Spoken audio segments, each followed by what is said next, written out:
ఇటీవలి సినిమా కన్నా వివిధ కారణాలతో వార్తల్లో ప్రధానంగా నిలుస్తున్న బ్యూటీ తమన్నా భాటియా. 5 ఏళ్ల క్రితం సౌత్లో టాప్ స్టార్గా వరుస అవకాశాలతో ఓ వెలుగు వెలిగిన ఈ చిన్నది ఆ తర్వాత ఛాన్సులు సన్నగిల్లడంతో క్రమంగా బాలీవుడ్కు వెళ్లి సెటిల్ అయింది. అక్కడ 1-2 స్ట్రైట్ చిత్రాలు చేసిన కెరియర్ స్పీడ్ అందుకోకపోవడంతో ఐటెం సాంగ్స్, వెబ్ సిరీస్లపై దృష్టి పెట్టి 2 సిరీస్లు 4 పాటలు అన్న చందంగా జెట్ స్పీడ్గా దూసుకెళ్తోంది. ప్రధానంగా బాలీవుడ్ ఐటెం సాంగ్స్కు కేర్ ఆఫ్ అడ్రస్గా నిలిచింది.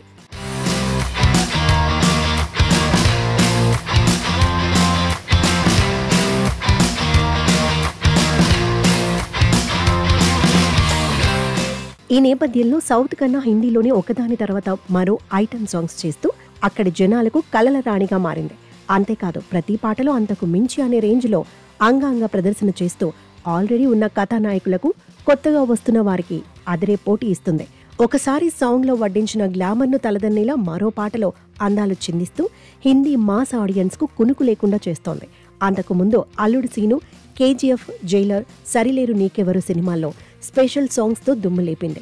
గత సంవత్సరం హిందీలో స్త్రీ 2, ఈ ఏడు రైట్ 2 సినిమాల్లో ప్రత్యేక గీతాలతో బీ టౌన్ను షేక్ చేసింది.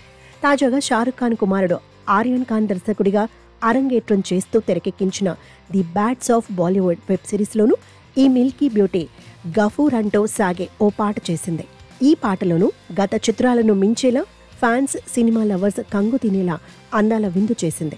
ముఖ్యంగా పాట ఆశాంతం లోదుస్తులు కనిపించేలా ఉన్న తమన్నా డ్రెస్సింగ్ పై నెట్టింట పెద్ద దుమారమే రేగుతోంది.